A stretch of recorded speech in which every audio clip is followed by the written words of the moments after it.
So I've been watching Courtney Stodden on this app for a couple days. She's been posting some more. She's married. She is 30. She is learning about her mental health and trying to get healthy. She is on speaking terms with her mom and loves her very much and understands that her mom has been through a lot as well. She's not really as close with her dad right now. She is married. I don't know anything about him.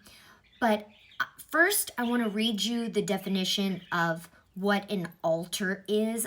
An alter, often referred to in the context of DID, is a distinct identity or personality state that can take control of a person's behavior, thoughts, and interactions at different times. In DID, which was previously known as multiple personality disorder, an individual may have two or more alters that coexist within them.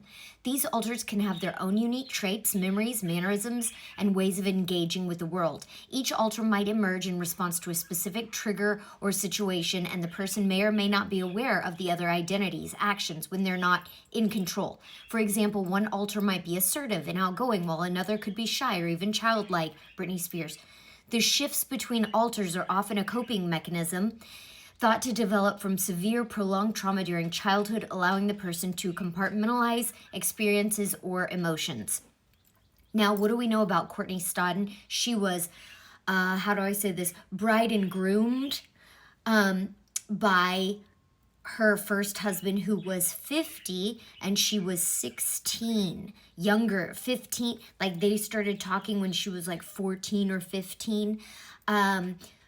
If her parents were fine with giving her over to him at that young age, what was going on beforehand.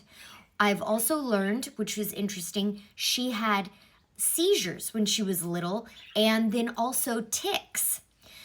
So all of her, she claims that all of her, like, doing all that weird stuff on Doug's lap and all that on TV, that those were tics, and that her body was just going with it, which I could actually see that happening because she's on TV for the first time. She's a little girl. All the cameras are there. They're getting asked questions. So what happens? Your body, anxiety happens, and you're in freeze mode, and then your tics start activating. It's fascinating. So I want you to listen to what she says here about that she created a caricature of herself to get through that time. So those of you who have been following my journey for over a decade know that when I first came on the scene, I had a vibe, right? It was the really bright platinum blonde hair. It was over caked on makeup, big, huge ear, stuffed padding in my bra. I was a minor. It was a caricature that I created, unbeknownst to me, because I was a child at the time. So we don't really process things like adults do. Our frontal, nothing sexier than having a developed frontal I'm noticing lobe. of her now that she is smart and she is really understanding some things, some memories, some awareness is coming up for her. For survivors of what she has gone through, it starts happening early memories. What I've researched, and I could be wrong, but they start coming up at 30 and then they really hit around the 40s.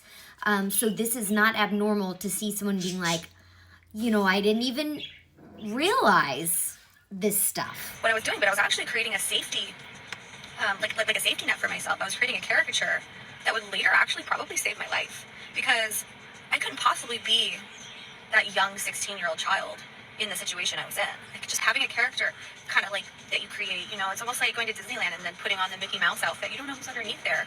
They're safe, they're protected, their identity's protected. And that is how I think I was able to survive through so much stuff.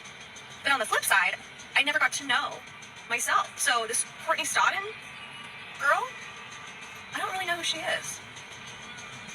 Really, and that's my real name. I couldn't even change my name. At least if I could change my name, I could differentiate.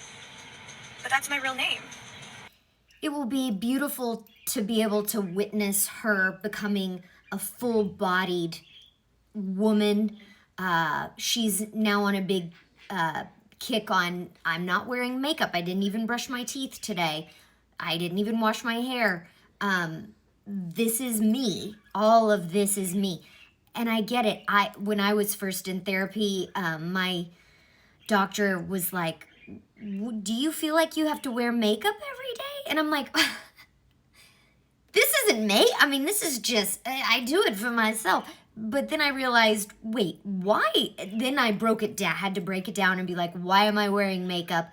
Do I need to wear a full face of makeup everywhere I go? And the answer was no. And so then I started going places without, and I felt so vulnerable, but it was so good for me to just be real. Anyway, I thought I would share with you that what Courtney looks like now, that she's a beautiful woman, and I am really excited to see her healing.